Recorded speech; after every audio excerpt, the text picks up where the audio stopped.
We got a mixed close from Wall Street on Friday, and you have Asian markets which are largely lower right now. Sometimes it's last minute, sometimes it's a few days before, but so far we've had scares, but never has the Treasury defaulted. Decided to go ahead and sell its low voltage motors and geared motors business to a parent entity, that is Siemens AG. Stocks in focus. The first tick is absolutely flat right now. The Sensex, Nifty and the Midcap index are very, very quiet. I think it will be the profitability which will start improving, but I was not anticipating it will start happening starting this quarter. We expect increase of about $10 to $15 in coking coal going into quarter one. The near-term activity shock this time is likely to be muted, in our view. We opened up a bay, we had a gap, or we had a slip from the top, and then once again the markets in the last 1 hour have started climbing higher. Clean note policy. Therefore, from time to time, Reserve Bank withdraws currency notes of particular series. The note continues to remain legal tender. It is a means of exchange, and people will have to, or at least banks will have to accept the money. Nifty at the day's high right now, 78 points higher on the Nifty right now. But a lot of action is what we are seeing in the broader market.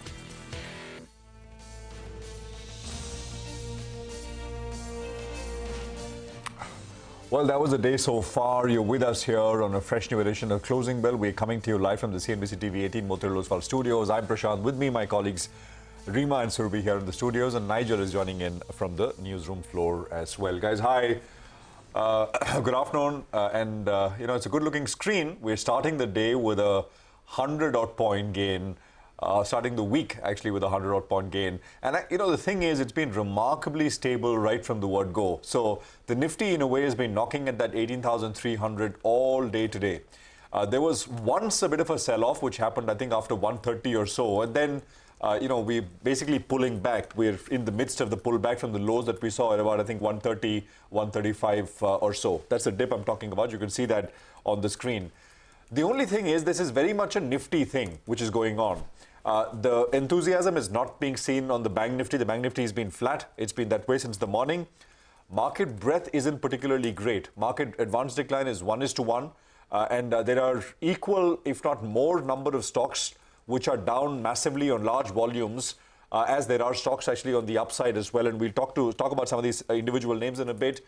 On the Nifty, I saw, just to see what really is leading gains, the entire Adani Group package doing well.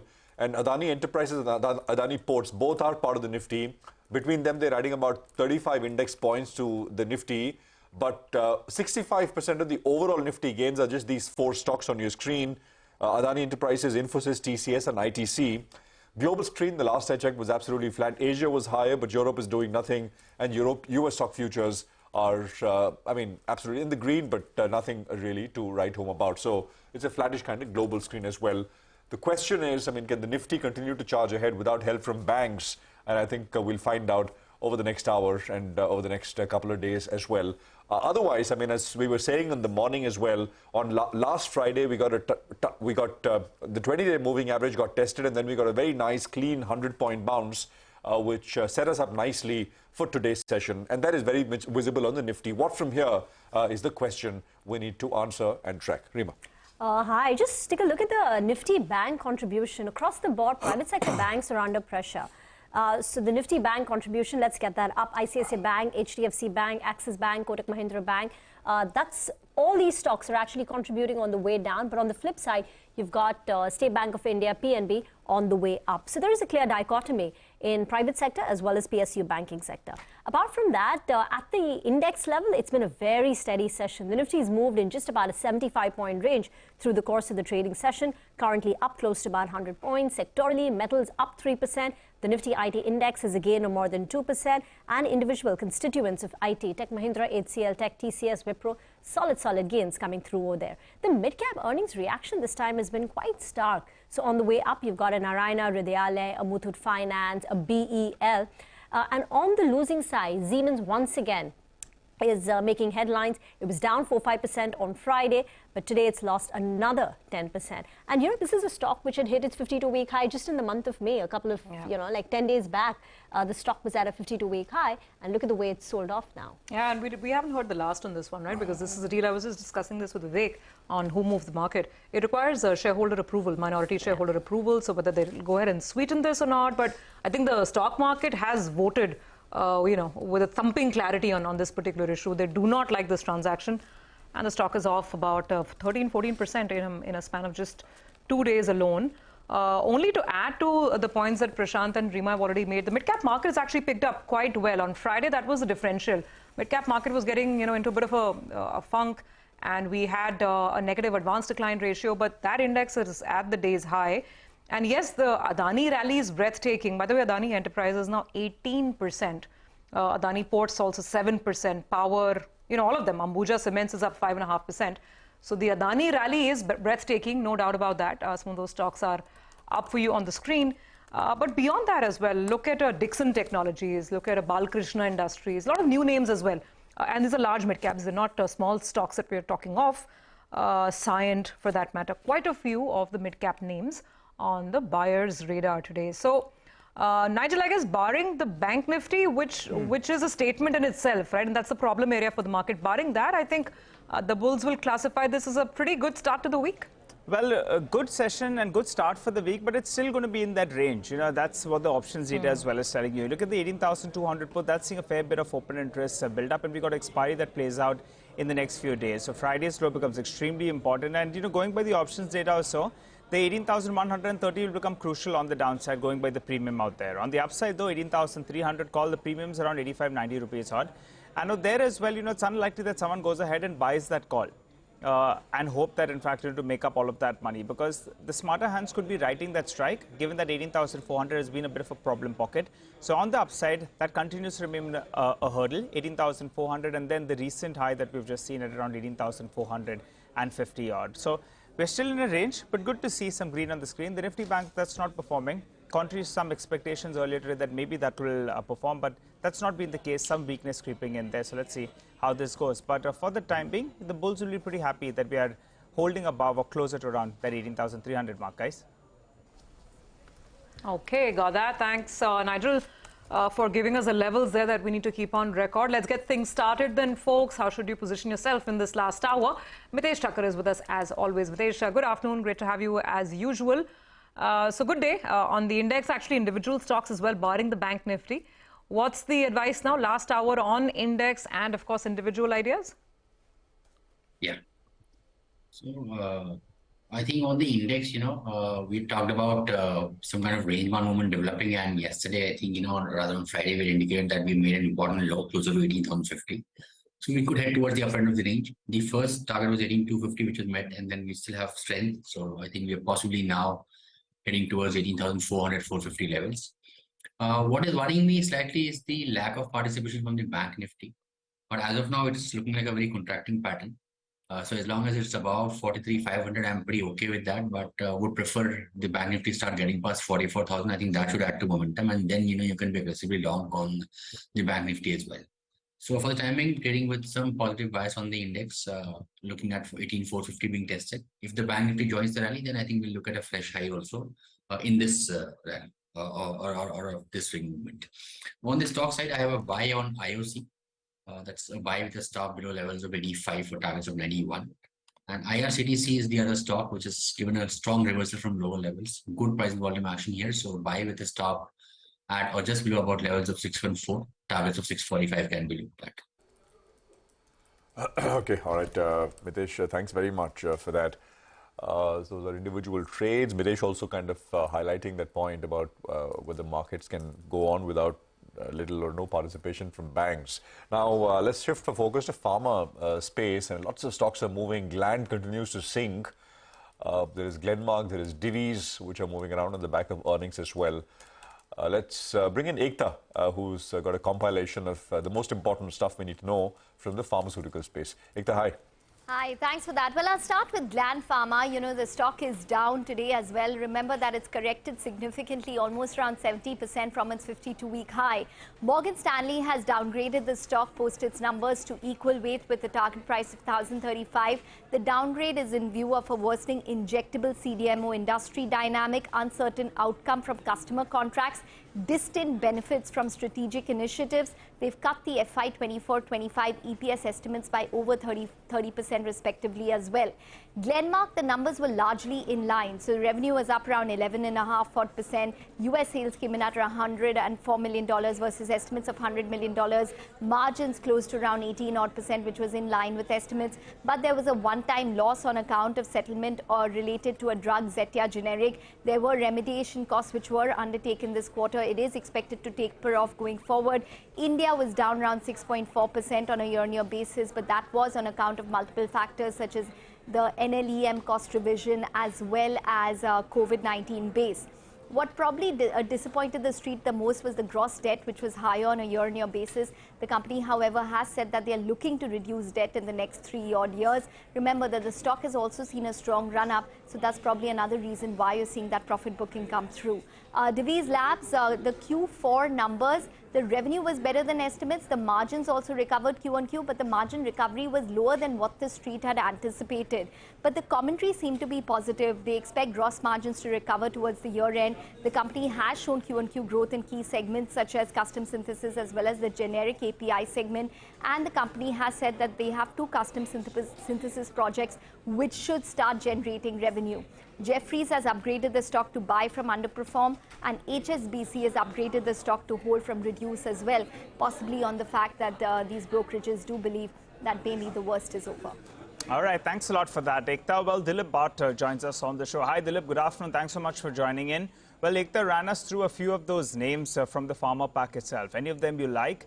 Divis, well, the market believes that maybe margin recovery is going to continue from here on. They're talking about higher gross margins by the end of this year, while the other two, that's Gland as well as Glenmark, both of them sulking in trade. Your view on any of these names? Do you like any of them, first of all? No, not really. Nigel, I think Gland as well as Glenmark have their own unique problems. I think ever since Gland Pharma decided to face the US FDA directly instead of going to somebody else when they were doing the contract manufacturing, I think they have run into a series of problems, and those problems doesn't seem to be getting over, at least in the near future. So I think, and that is getting very adequately reflected in their performance. And their performance, in spite of if you see the last 1.5 years, the performance has been decidedly sound, and even this quarterly results has not given any hope or respite. So I think Gland still possibly will be a share better to ignore, despite it may look a little more attractive. I think Glenmark, for all the reasons that we know, that the debt refuses to come down year on year, and if you see the capital employed to top line, that is something which doesn't really make anyone any happy further. So Glenmark is a stock which certainly is not on the radar for us to buy or to invest. And as far as Divis is concerned, I think investors will still wait for Q4 results to come. Though the worst may be over, but I think if they're talking about that by Q4, they will come back to their gross margin. I think people will still prefer to wait because of the very fact that valuations continue to be very high. And in these markets, such high valuations, I don't think is going to attract any fresh look. That's what my belief is.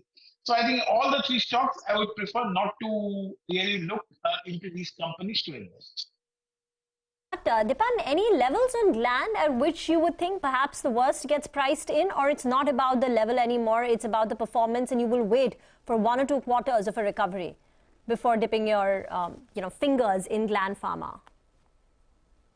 So I think Gland Pharma, certainly people are looking for a couple of things. Possibly one of them is that there is some recovery which remains sustainable over 2 or 3 quarters, or maybe the slide in the profits is over. Somewhere I think they should get that confidence. And possibly the other trigger could be that could this company be sold off on a strategic basis, maybe that will result in a trigger. But otherwise, I don't think from the current levels, except for these two, I would really be looking at for any further triggers in this particular stock. Okay, got that. Dilip, stay on. We'll have more questions for you. A lot of sharp reactions, right? We've discussed one on the negative side, so let's look at a positive reaction as well. And Muthoot Finance is definitely one of them. The company came out with what looked like a pretty strong set of numbers for the fourth quarter. The stock has been up 7-8% right from the morning. Abhishek is here with the details of what exactly has worked for Muthoot. So where is the kicker coming in from, Abhishek?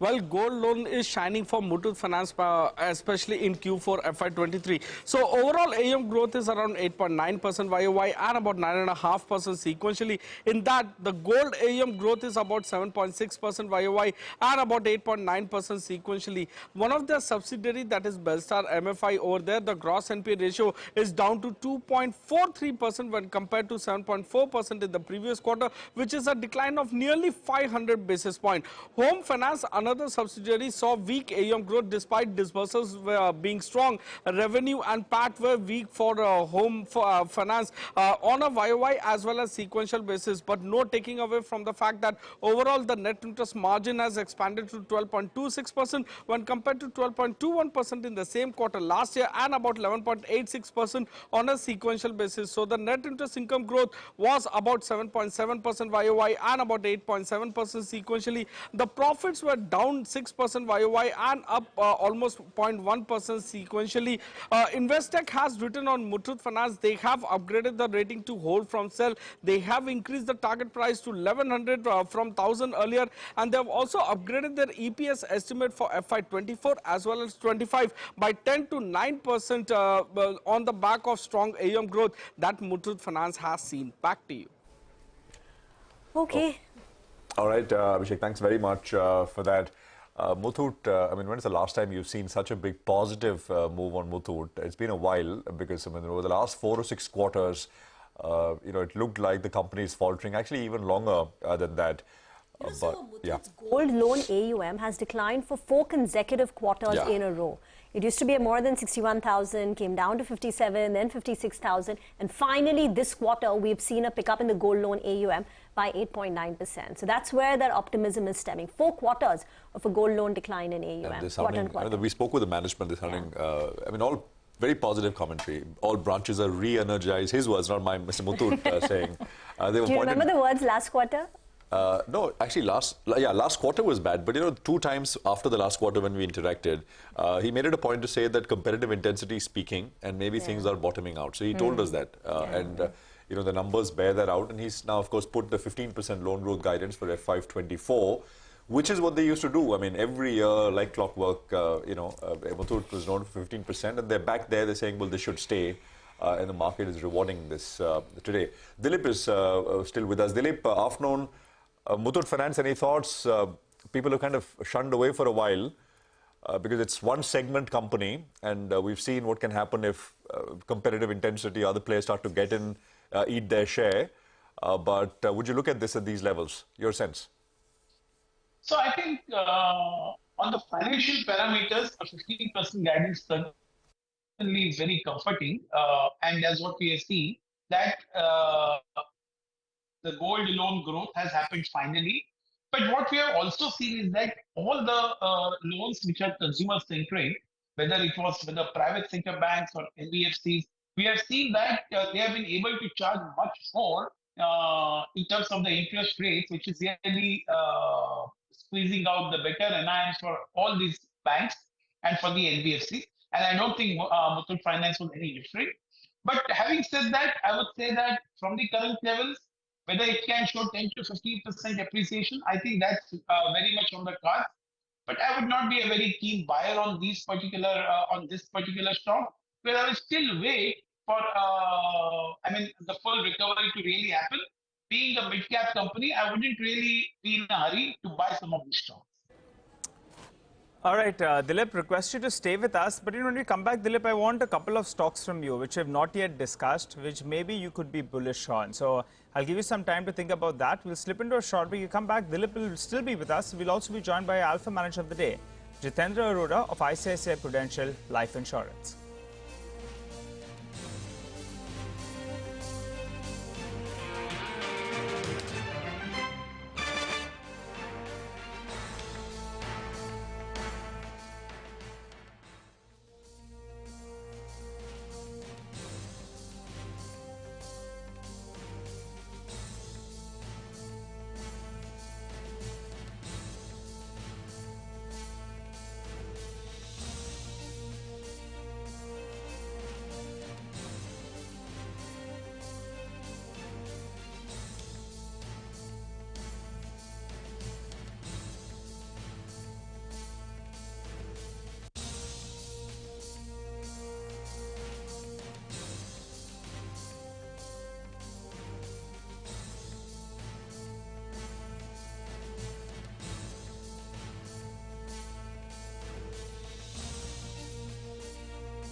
Welcome back. Midcaps are powering through now. There has been a pickup in the midcap index, inching towards a 200-point rally over there. But one stock which hasn't had too much luck today is Balaji Amines.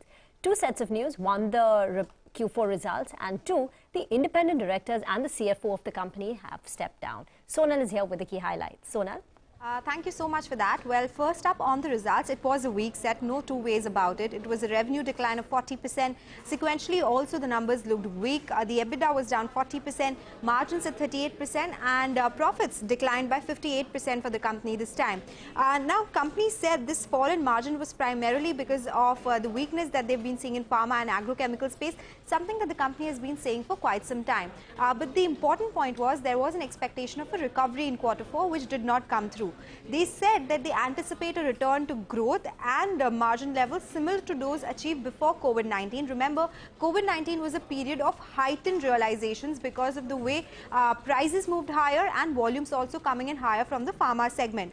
They say they experienced high realizations during COVID, and that is not something they can replicate in the future. The capex that they had planned, that is according to the normalized realizations, and that will not impact the future guidance on revenues as well. They say revenues from the new commenced plants will be coming in and contribute to their top line very soon in FY24 as well. The second set of news is that 5 independent directors have resigned and the CFO has resigned as well. But the independent directors, 4 of them resigned because of a SEBI rule, because any independent director can be on the seat only for 10 years. That is basically 2 consecutive terms of 5 years. Post that, they have to resign, and that is exactly what they did. CFO has been replaced by Mr. Srinivas Reddy, who is also a part of the promoter group. That is what the independent director told us.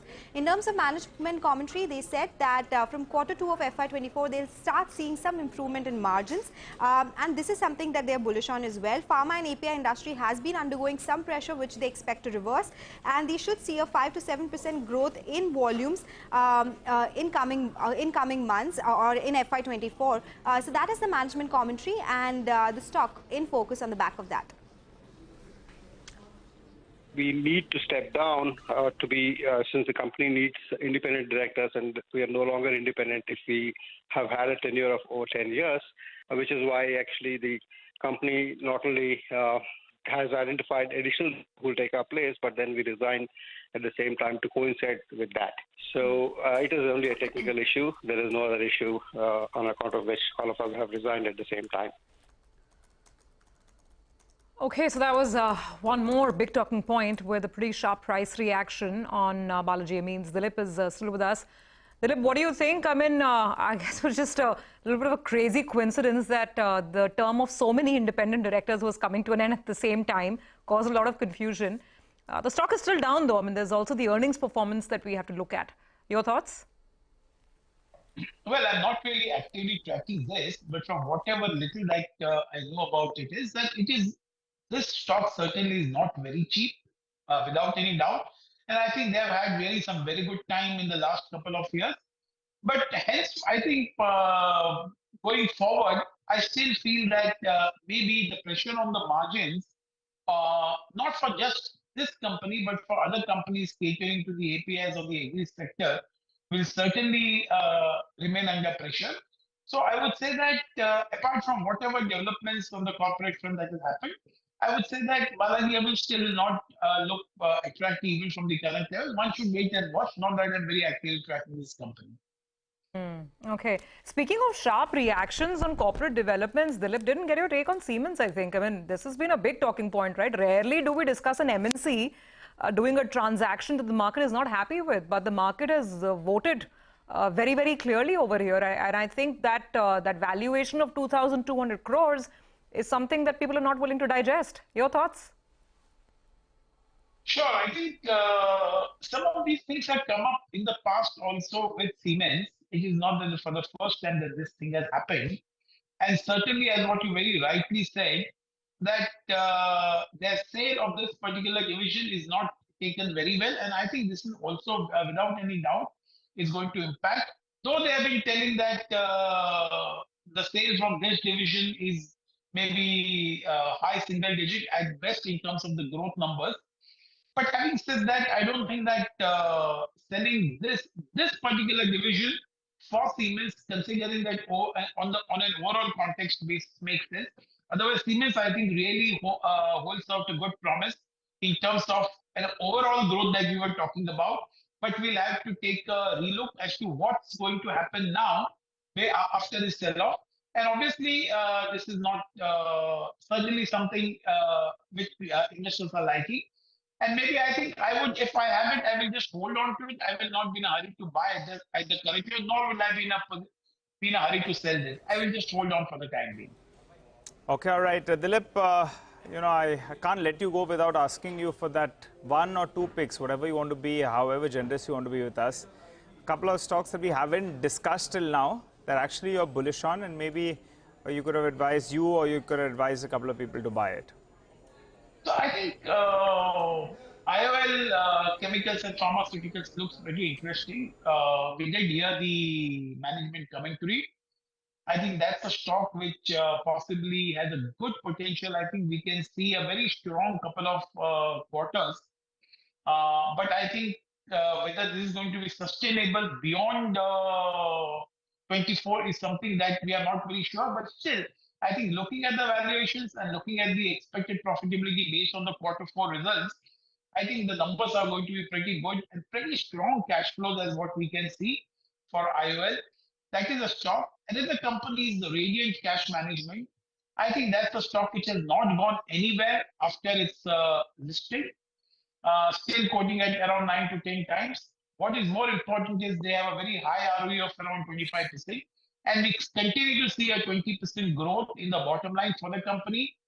Though cash management system as a business does not enjoy a very high perception in terms of the PE rating, but we feel that this particular sector has a tremendous growth potential, and there are only 2 companies, CMS and Radiant Cash Management. So I think looking at high ROEs, good dividend payout, and continued growth of 15-20%, I think this stock holds out a good promise for a good rise. All right, we'll leave it there. Thank you very much, Dilip. Appreciate you joining in. IOL Chemicals is Dilip's pick. So do your diligence and we sort of, you know, research the idea which Dilip is generously shared. Thanks very much, Dilip. Appreciate it. 110 points higher is what we have on the Nifty. 18,315 is where we are at. So that 100 points still very much there. Jitendra Arora is now joining us. He's Executive Vice President and Fund Manager, Equity at ICICI Prudential Life Insurance. Jiten, good afternoon. Great to have you with us here. Thank you very much for your time. You know, so I just want to start by asking you, where are you, what are you more sort of comfortable, and what do you like more? Do you like things on the consumption side, or do you like things more on the investment side? Let's just begin there as a construct, and then we can drill it down. Sure. Just to, before going towards either consumption or towards the investment, I would just want to break down the market, how it is poised. We believe that we are in a phase of market where it's going to be a tricky next 6 to 12 months, where we will see markets probably more on the sidelines rather than seeing a sharp up move or down move. And there are a variety of factors that will influence that. So in that backdrop, and taking into account how the things are likely to move, at this point in time, if you ask me, I'll be marginally poised in the favor of consumption stocks from a 12-month perspective rather than the investment stocks. And the reason is fairly simple, that we have seen a slowing down market impact on some of these names that's getting priced in. We have gotten some kind of time correction or price correction on them. And as a result, we believe the valuation of some of these consumption stocks, which can be compounders over a longer period of time, have corrected over the last 12 to 18 months. Whereas if we see the investment-related names, given the bullishness on resumption of capex cycle, we are seeing that some of these names are quoting at lifetime high multiples and valuations, and are pricing in very aggressive earnings expansion over the next 12 to 24 months. So that's the factor which drives us more towards consumption names at this point in time rather than investment names. So investment names are a complete avoid for you, or are you looking to sell down your exposure to make space for consumption? Because if the headline is not going to be going anywhere, the alpha you will generate is by picking the right stocks. So could you help us, what do we do if you hold an L&T, you hold the ABBs and Siemens in the world? Will you pare down your exposure? Will you go a little underweight on banks, for instance, to make space for these stocks which you believe will outperform? No, so before correct that, so it's not that I'm recommending to sell down banks. In fact, private sector banks still remains one of my preferred sectors to play the Indian market over the next 12 to 24 months per se. Having said that, between consumption and investment, it's not that we don't hold investment names. Within investments, one can be specific and look at stocks where you have the valuations are still reasonable and perhaps stocks are not pricing in too much of earnings growth over the next 12 to 24 months, and you can stay overweight those names to play the cycle for next 12 to 24 months. But there are certain stocks which are already quoting at very high valuations. Those are the names where we will pare down and make space for some of these consumption names which we would like to accumulate over next 3 to 6 months. Okay, got that, Jitendra. So you're looking to accumulate some consumption bets over the next few months. Tell us a little more about the portfolios as they're poised. Beyond, let's say, financials, what would be your biggest overweights at this juncture? So some of the consumption themes we are overweight. For instance, something like a QSR space, we like that space. Similarly, hospitals is one space which we like. They have been steady compounders for us and they have delivered for us over the last 12 to 24 months, and we continue to expect them to deliver over next few quarters as well. Okay, all right. Hi, Jitendra. Good afternoon. Jitendra, looking at a couple of these mid-cap IT stocks, Emphasis as we speak, that one spiked to the high point of the day. What's your view on IT? Clearly, there are still some global headwinds, and maybe the worst is yet to come because recession has not really hit, and yet we are seeing these pullbacks, lower growth, but margins could improve. How would you approach this space, and between large and mid caps, what's the take? So at this point in time, my preferred, if within IT I have to choose, I'll prefer large cap versus the mid cap. However, if you ask us, we as a house are still underweight IT per se. And I think you hit the nail on the head when you said that the growth may slow down further. That's what our hypothesis is at this point in time. And even though margins may look to improve, but there also we can see that there may be some kind of headwinds which may come because of the lack of growth and also because of some kind of pricing cut which the companies may have to deliver to their clients in order to get more business. Jiten, so QSR, hospitals, what else? Any other sectors from the consumption space? Banks per se, we like. Okay. They're also a proxy on the consumption per se. I would gradually start moving into NBFCs a little bit because I believe that we are close to the peak of the rate cycles. And as the rates start going down, let's say 6 to 9 months from this point in time onwards, they will be beneficiary on their cost of funds and should see their earnings growing here at a good pace. So I will be selectively buying into good NBFCs at this point in time. In hospitals, is there any preference between the metro city hospitals like say Max or some of the more regional players like Krishna Institute of Medical Sciences, which is present in Telangana? Is there any bifurcation that you're making when it comes to hospitals? What are the metrics that you're looking at to pick the winner? There, we have a portfolio approach at this point in time. So if you see, we have regional players as well as some of the metro players as well. I think hospitals is as a space, given that the under-penetration of quality health infrastructure in the country, I think that's one space where we can see secular growth for a longer period of time. And as long as you're picking a company which is investing its capital at right price and at the right place, we should see that those stocks should deliver. And so far, most of the listed players there have delivered. We can see that. Okay, got that. So, Jitendra, sort of to sum things up, what is your overall stance? Would you be fully deployed at this point in time, or looking at the markets, the fact that we're close to all-time highs, we do have some uncertainties in the international arena. Would you prefer to keep some cash on the sidelines and look at gradual deployment, or are you expecting really, better levels ahead as we close out the second half of the year?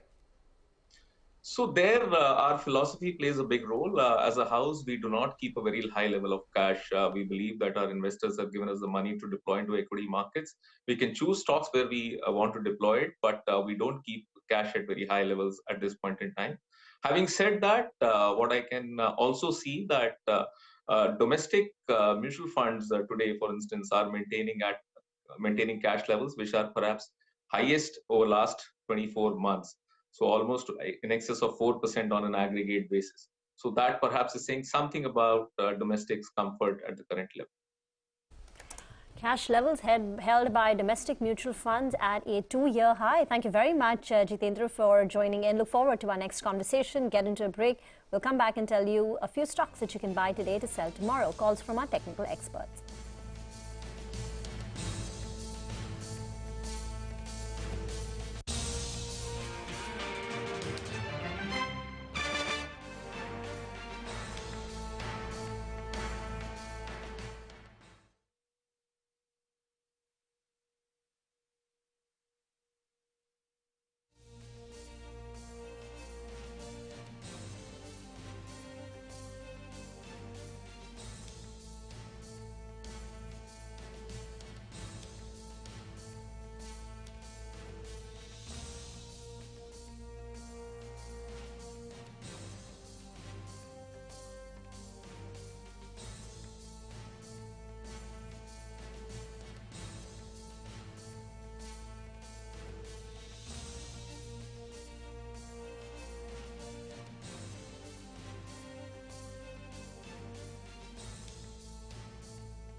Welcome back. Well, a rather good session actually from the bullish perspective. Markets moving up. Divis Laboratories, that has to be the star of the day, right? One would say valuation-wise still not cheap, year-on-year compression. But the street is saying, no, there is hope out there, and that's one of the biggest gainers. Even the last few minutes, I think Apollo Hospitals as well, there's a bit of a spike up on that stock as well. I think the reason that we have just moved these last 10-15 points is because of TCS. That one's moved higher. And I think HDFC Bank has cut its losses as well. So both those two heavyweights should come up for you on the screen. Mitesh Thakkar is back with us. Mitesh, well, it's a good trading session, right, from the bulls. Do you think we've got more in store? Can we go past the series high of around 18,450 odd? And what about your individual stock picks? So, I'm certainly looking at a retest of that. Getting past that answer, I think I'm still waiting for the Bank Nifty to break above 44,150. If that happens, then definitely we are getting past the series high and then making a new swing high at least. So we'll wait and watch over there, but the overall stance is positive. I have a BTST on LTIM with the stop at about 49.70 for targets of 50.40. And LTTS as well is on the list. That's a BTST with a stop just below 3,900, 39.65 as the target area. Thank you very much for that. Let's drill it down then to the big numbers to watch. Shree Cement will be reporting numbers. Nigel, what's the expectation? Well, for Shree Cement, we look at the standalone numbers because we look at only the India operations. What happens with the Middle East operations, well, that's anyone's guess. So going by the standalone numbers itself on the top line, we're expecting a growth of close to around 12%, though the EBITDA number will be mildly higher with it coming up only around 2%. The good news is on a sequential basis, you'll see a good improvement. We should have margins back at around 20% odd from around that 17.5%, which was a bit of a struggle in the past quarter. But on a year-on-year basis, it will still be lower. What are the factors that contribute to this 12% growth? Well, almost the entire of it will come in from higher sales volumes. Remember, they have capacity expansion that's coming on stream. Their market share in North India has improved, and their exposure to East India as well has, will hold them in good stead. So that's why the top line growth will almost entirely be driven by higher volumes. Realization should be more or less stable on a quarter-on-quarter as well as on a year-on-year basis. Now, margins will recover. That's because of operating leverage. And, and energy costs as well lower. Remember, they use a fair bit of pet coke, and pet coke prices are lower. So that's what will give a bit of a fillip out there. The profit number, though, that's going to see a sharp compression because depreciation costs will be higher as they've commissioned various units. The commentary from the management will be very, very important, both on demand, pricing, as well as do they have any inorganic plans in store. That's going to be something the street will look forward to. Okay, got that. That is Shree Cement. Well, with that, let's move on to yet another story. BPCL will be, of course, reporting its numbers today. So we have the expectations with Sonal. Sonal, so what can we look out for?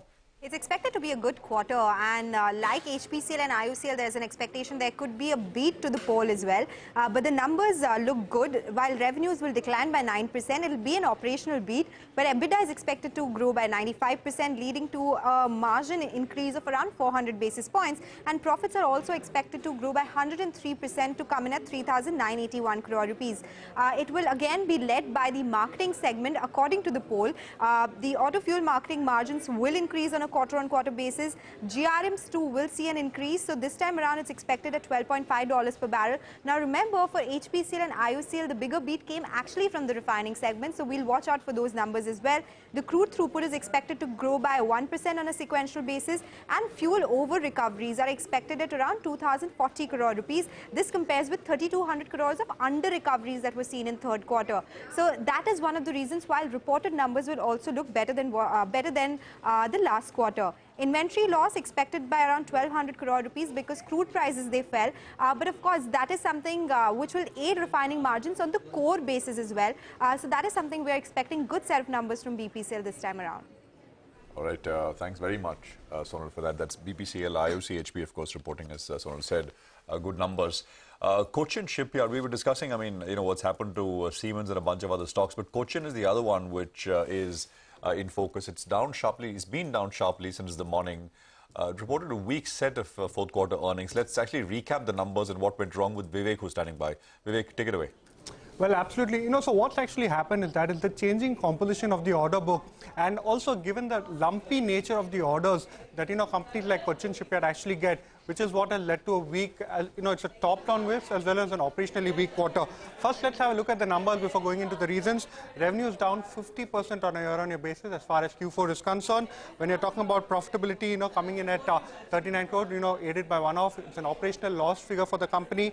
Segmental revenues, shipbuilding revenues have come in at 436 versus almost 960 crore last time around. And when you're talking about the ship repair revenues, again, very weak, 140 versus 252 crore last time around. We actually spoke to a couple of analysts to understand the nature of the order book and what exactly has transpired in the quarter gone by. So the impact of the end of one particular order, which is the indigenous aircraft carrier that the company was supplying, has actually led to a significant loss as far as the order book positioning is concerned.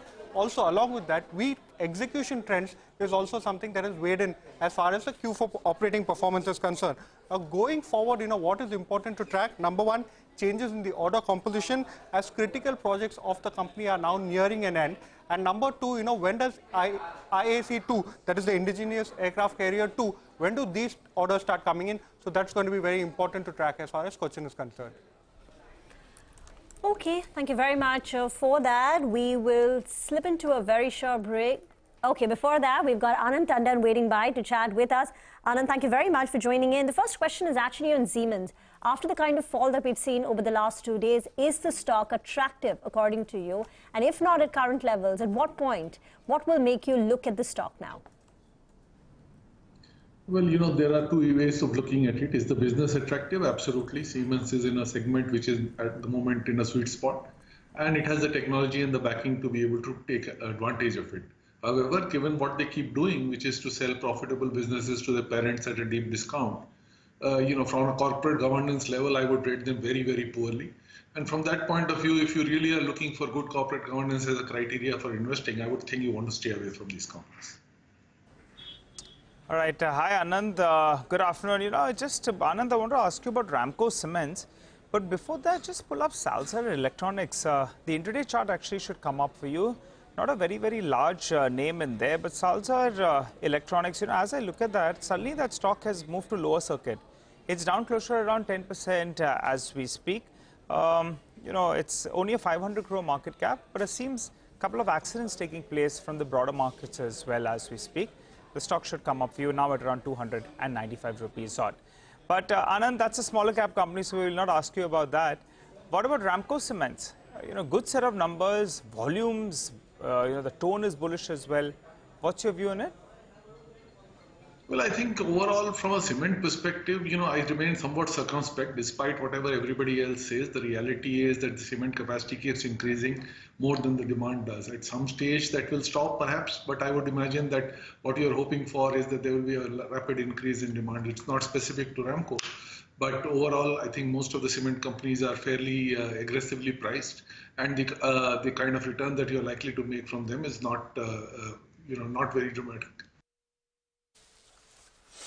Okay, I think we lost the line there with Anand. We'll just reconnect and come back to him. The market, by the way, is up 110 points. So we're at 18,313 and things are looking pretty solid overall. On the Nifty, I must specify, market breadth is slightly in the negative. I mean, we've got about 1,200 stocks lower and about 1,150 stocks which are higher. Banks are showing very little enthusiasm. But one group which is showing all the enthusiasm is the Adani Group stocks, right? I mean, I think this is perhaps the single best day for the Adani Group stocks since the Hindenburg report came out. So you look at stocks like Adani Total, 5%, ACC, 5%, Ambuja, 5%, Adani Ports is up 6%, Adani Power is up 5%, Green is up 5%, Enterprises is up 18, 19%, Transmission is up 5%. So, you know what? So many names at their daily upper limits from that particular group, and that is one area, that is one space, group of stocks which are doing very, very well. Anand should be with us when we come back. Let's take that quick commercial break. Let's also listen into some market commentary. This is Vineet Sambre of DSP Investment Managers. We spoke with him on the market, his top sectoral bets. Listen in, we're back. Across segments like consumers, automobiles, cement, all of these segments, they have benefited because of the lowering of the input prices, and that has benefited the profitability. And I think this is a important matrix which is likely to play out over the next maybe 2 or 3 quarters, and I think which is what I believe is likely to keep the earnings momentum maybe okay.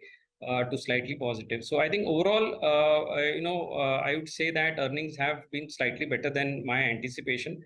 The one part of the segment, which is the investments, engineering, capital goods, I think that continues its strong momentum.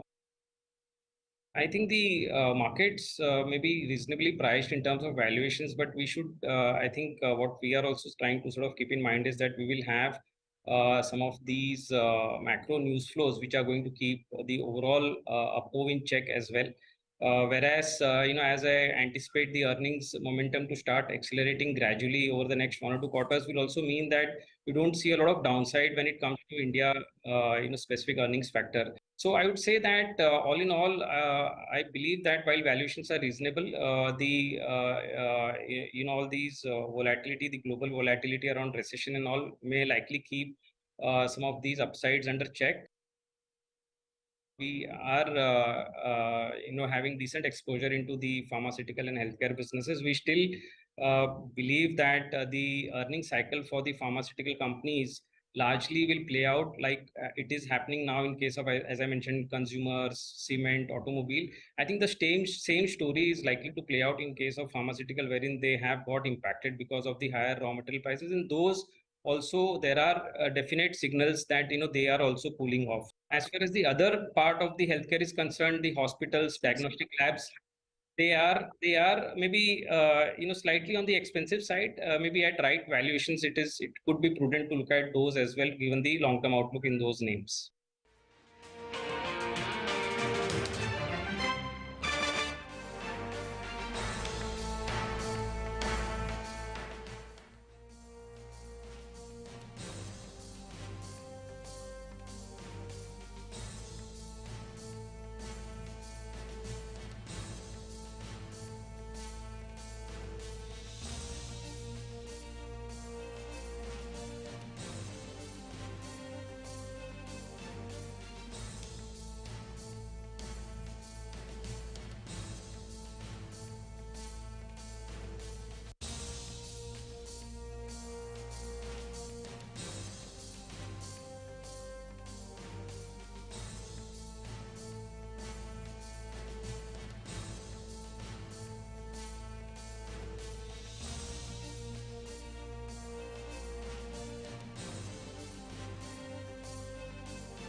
Okay, welcome back. Just 8 minutes to go for market closing. We are 98 points higher on the Nifty. Anand Tandon is still with us. Anand, before we took that break, I was just highlighting how the entire Adani Group's pack is doing very, very well. Any thoughts? I mean, if you've looked at all the news flow around it, there was the Supreme Court appointed committee and the report that they put out on Friday. Actually, even in the last hour, second half of Friday, stocks did well, not this well. And today they've taken off. Any thoughts? Well, really, there are two things that you need to look at in Adani. One is there any major wrongdoing? And so far, we haven't seen anything that the regulators want to point fingers at. And if that is the case, then, that takes that off the table no matter what anybody thinks. The other question is whether or not there are real assets backing it. And I think there should be no doubt that there are real assets backing most of the companies. Now, within that, there is a valuation call to be taken. In my view, the only business that really makes sense in that whole group, which is available at a reasonable valuation, is the ports business. Most of the other businesses have gone to stratospheric levels, and many of them still continue to do so. So if you are looking at getting back into that company, that would probably be the best bet to take. It's a huge asset. It is doing extremely well. And the plans that the company rolls out is also fairly aggressive. The one major advantage that has happened after this, the news about the Heidelberg's report, has been the fact that they have stopped expanding, and that to me is great news for the shareholders because they were going at a berserk rate by leveraging themselves. Currently, the emphasis is on deleveraging, and I think that will actually make the group stronger and better going forward. Anand, off late, can you tell us how you're, positioning on your portfolio? Which are the stocks that you've purchased? Which are the stocks that you're uncomfortable holding at current levels? Unfortunately, the market is moving at a rate that it becomes difficult to keep trading. So I was obviously overweight in terms of capital goods and and the banking sector, etc., as would be most people. And that has done exceedingly well. The question is what from here, and therefore you become a little more, it becomes a little more challenging. The one sector that has underperformed clearly has been the IT sector, and I think you're beginning to see some upside coming from there. Only, in my view, more a sector rotation than actually any great numbers expected. But it's just that they are now relatively again looking somewhat cheap. To my mind, some of the capital goods companies have run their course in terms of the valuation. They will no doubt continue to report great numbers going forward, but it looks to me that they are already paying for all that and then some more. Banking will probably continue to do reasonably well, though again I would imagine from a margin perspective you've probably peaked out, but that doesn't mean that the numbers will not grow from here. So that still remains somewhat of a comfort space. I think energy is one area that I would watch at carefully. I was mentioning that the last time I was on your show. Gas especially is looking something which is quite exciting. Second half of the year could pull up some surprises there. All right. Anand, what about this theme that we have playing out? Amber Enterprises came out with a very good set of numbers. Though the management told us earlier today that first quarter will be a little bit soft because of inventory levels being higher, unseasonal rains as well. You have Dixon, they're ahead of its numbers. The street believes some positive read-through. And the other recently listed one is Keynes. Keynes Technology is up close to 10%. I think it's 11% now higher. Any view on this space or any of these three stocks that you like? So companies like Amber, the only problem I have is that they play at very narrow margins. If you look at what they will be making, it will be about 4 or 5%. And that's the kind of number which in Indian context I'm rather uncomfortable with. There is no question that there is a huge tailwind there, especially given the PMI kind of program, that PLI kind of program that the central government is funding. And therefore, the question of you are on a treadmill. You have to continue to grow to get the benefits from those incentives, and therefore you will have to keep pushing. The challenge will be, in my view, the ability to manage the margins and to get the receivables in time. And India is not that conscious about those kind of things, so I'm a little cautious about that. Otherwise, this is definitely a sector which will show rapid growth. Many thoughts on Muthoot Finance, Anand? Well, I mean, the gold loan business is something which is which will likely do well, but I would rather buy jewelers themselves, rather than look at some of the other ways of funding it. Otherwise, on an NBFC per se, the major problem that was there was the liability side. That seems to have somewhat got sorted out because we are now looking at interest rates having kind of, as I said, may not be moving up too much from here, and liquidity still remains abundant. So from that perspective, NBFC is certainly something that will likely come back in favor for the near term. But I think the kind of unsecured deposits other than gold, which most of the NBFCs end up doing, is not something that I find very comfortable. I would stick with the banks, especially the private sector frontline banks. Okay, and jewelers themselves, Titan. Perhaps. Anand, great to have you with us. Thanks very much. Appreciate you joining in and running us through your views on the market. Well, we're going to end up 100 plus points in the green. So 18,310 is where we will kind of make our stand at 3:30 today. The high, by the way, on the index is 18,335, so not very far away from the day's high as well, some 20-25 points off it.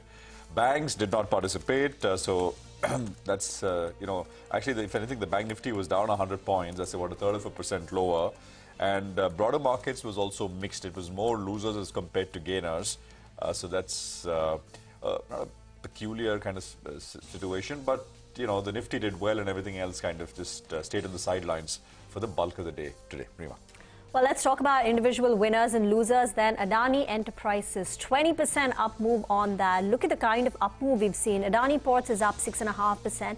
And even across the board, other Adani Group names are all flying around in trade. Apart from that, you have strength in commodity names. The Nifty Metal Index itself was up close to about 2.25%, with names like JSW Steel, Hindalco moving up.